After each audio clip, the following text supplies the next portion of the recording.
the Inspector General of Police has actually interdicted 4 more police officers for their roles in last week's disturbances at Abrepo Islamic Senior High School near Kumasi. Now, this actually brings to 7 the number of police officers interdicted so far in connection with the incident. At least 35 students and some tutors were injured. Joint news sources say the names of the interdicted officers are being withheld for their own safety after being caught on camera making some derogatory remarks about the students. Well, let's speak to correspondent Ohiming Teria, who's been following this for us.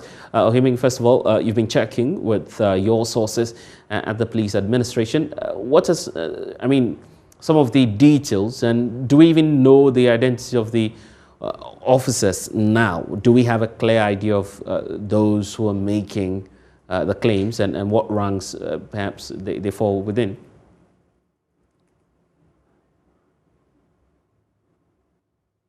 I mean, if you can hear me, I'm asking whether or not we have any more details, from your checks with the Ghana Police Service on this. Yes, Suga, I do have some details as far as the interdicted officers are concerned.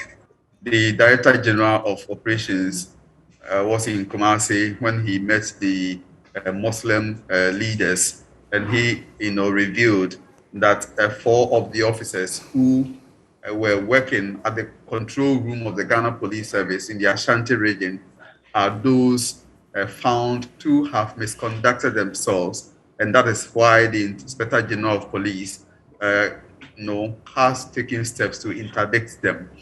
The 4 officers, one is a chief inspector, an inspector, and 2 corporals. So there's a policewoman and 3 other policemen who have been interdicted in that regard. I must say it's been difficult getting details from the police administration.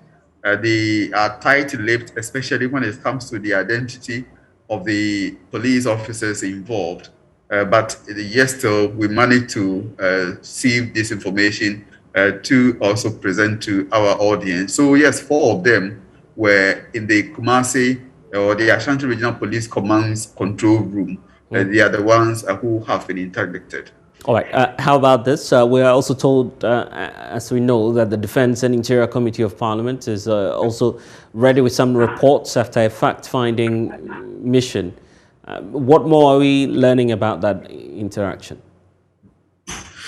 Yes, through my interaction with the members of the Defence, Interior and National Security Committee, after their meeting or their visit to Kumasi on Friday, the 18-member committee was first at Islamic Senior High School, where they interacted with school authorities and the students and the teacher, for instance, and the other teachers who were also assaulted in the June 13 incident. Prior to that, they had met the Inspector General of Police at the police headquarters. That was on Thursday, where the IGP briefed them about the fact that 8 police men were also, injured in the process. Right. So after meeting the school authorities, they proceeded to speak to the police officers, the men who were actually detailed to maintain law and order, and some of them were also injured in the process.